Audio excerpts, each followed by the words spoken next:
Hi, boys and girls. My name is Miss Belanca, for those of you who don't know me, and I'm going to spend a little bit of time with you today and over the first grade year talking about how good readers think about what they read.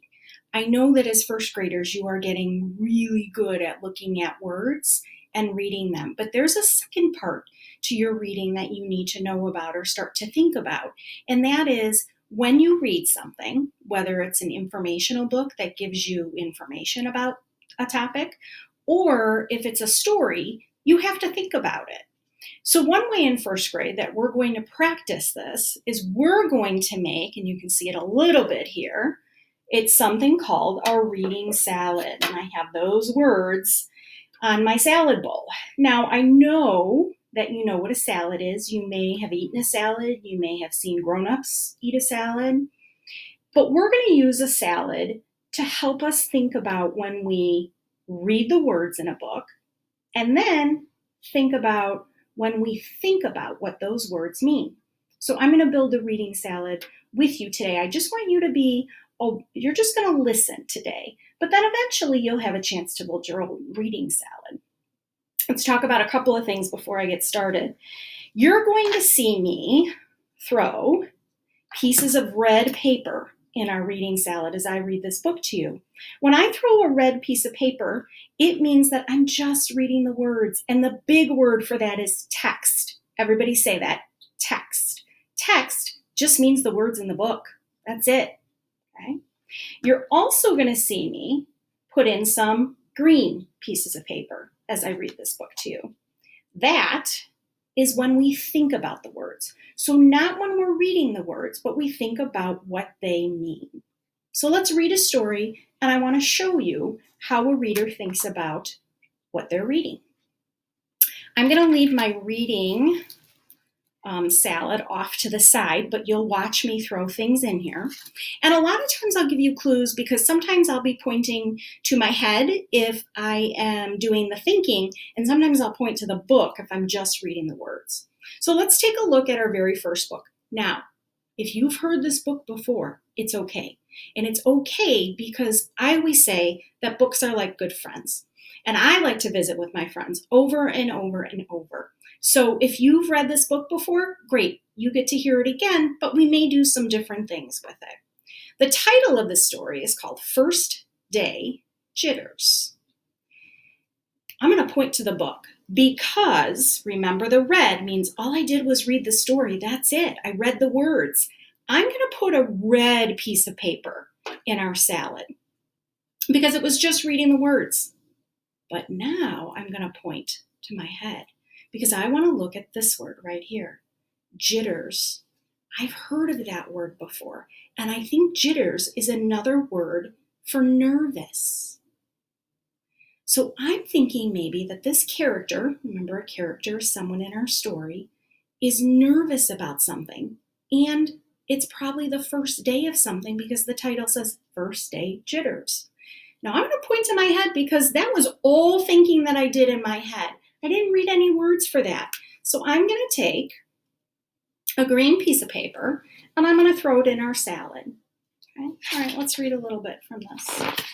First Day Jitters by Julie Dannenberg.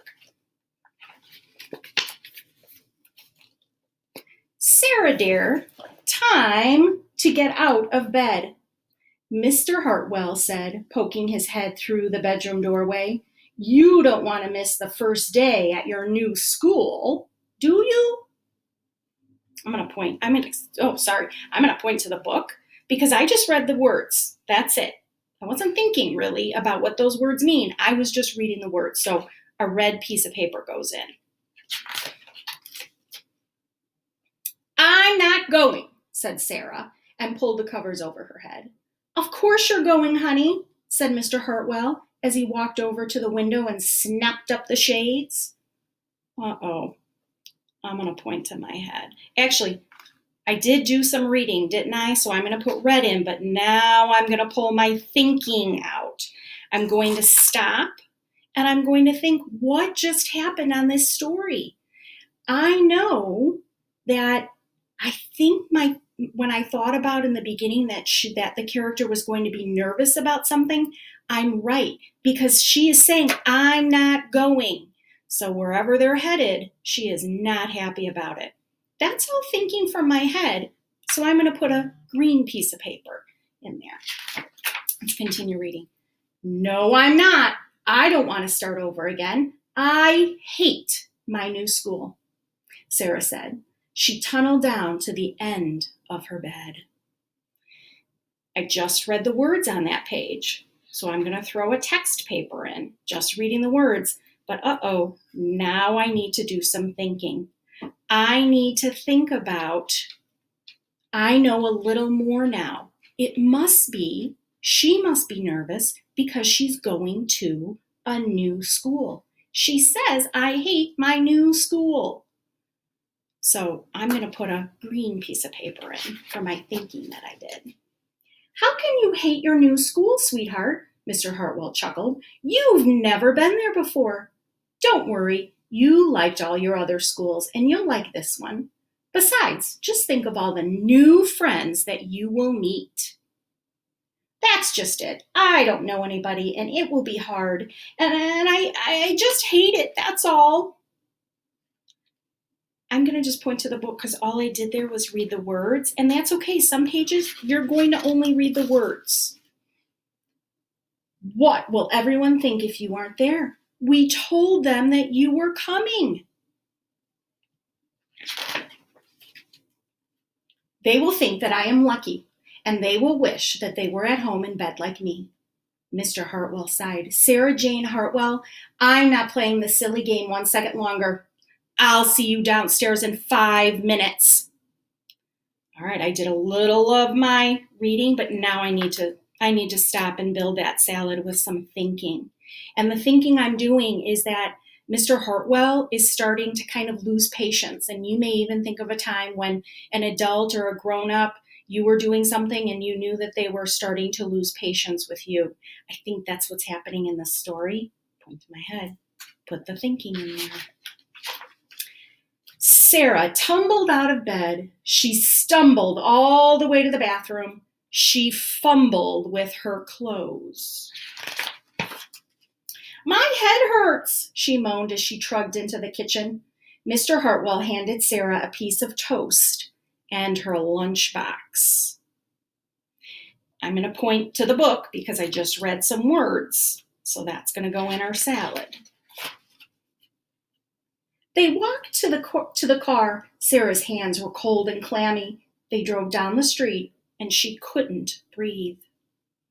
All right, more text. But this time I'm going to stop and I'm going to think. So I have a green piece of paper for my thinking. I'm guessing that when the author writes something like her hands were cold and clammy, I'm getting an idea that she's starting to be really, really nervous now because they're heading to school. And then there they were.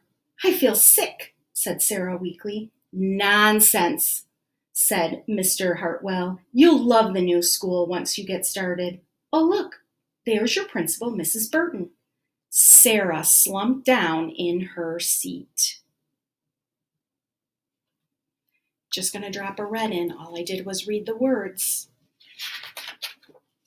Oh, Sarah, Mrs. Burton gushed, peeking into the car. There you are. Come on, I'll show you where to go. All right, I certainly read some words, so I'm going to drop more red in there. But then I'm also going to stop and think on this page. And I'm going to think that Mrs. Burton must be a really nice principal because she's being so nice to Sarah. She's even walking her to the room. So that's my thinking about that page. She led Sarah into the building and walked quickly through the crowded hallways. Don't worry, everyone is nervous the first day, she said, and over her shoulder, she said over her shoulder, as Sarah rushed to keep up. I reread that part because what I was seeing on my page was not what my mouth was saying, so that means readers need to stop and then they need to reread to make sure it matches. I just read from the book, I'm going to throw a red piece. When they got into the classroom, most of the children were already in their seats. The class looked up as Mrs. Burton cleared her throat. Class, attention please, said Mrs. Burton. When the class was quiet, she led Sarah to the front of the room and said, Class, I would like you to meet. I just read the words I read from the book. I'm going to drop a red into our reading salad. Your new teacher, Sarah Jane Hartwell. Oh my goodness. Well, let's stop and think about this ending. We read some words from the book, so I'm going to drop a red in, but now I have some thinking. I'm thinking that I was thinking the entire time that this character was a student, was a kid, and now I know she's actually the teacher. Oh my goodness, because teachers get nervous about things too. So, but it looks like, because she's starting to smile, it looks like she's starting to be a little less nervous. That's my thinking for the end of this story. I'm going to drop it in my reading salad. Now let's take a look at what we have here. And I know it's a little hard, but I'm going to go and I'm going to show you the inside of my bowl. I want you to think about for a minute, what are you noticing about the inside of this reading salad? Remember, this kept track of what I did when I was thinking about the story, and then it also kept track of what I did when I was just reading the words from the story. Think about that for a minute. Here's what I'm noticing. I'm noticing that there's a good mix of reading from the story, and there's also a good mix of me thinking about the story. So as good readers, what we're going to practice over the next couple of videos is we are going to practice making our reading salad and having a little bit of the red in there and a little bit of the green. So I'm doing a little bit of reading, then I'm doing some thinking, then I'm doing some more reading. That's the important part, okay? All right, boys and girls, you have done an amazing job. I will see you again, and we will talk about the reading salad again. All right. Have a good rest of your day.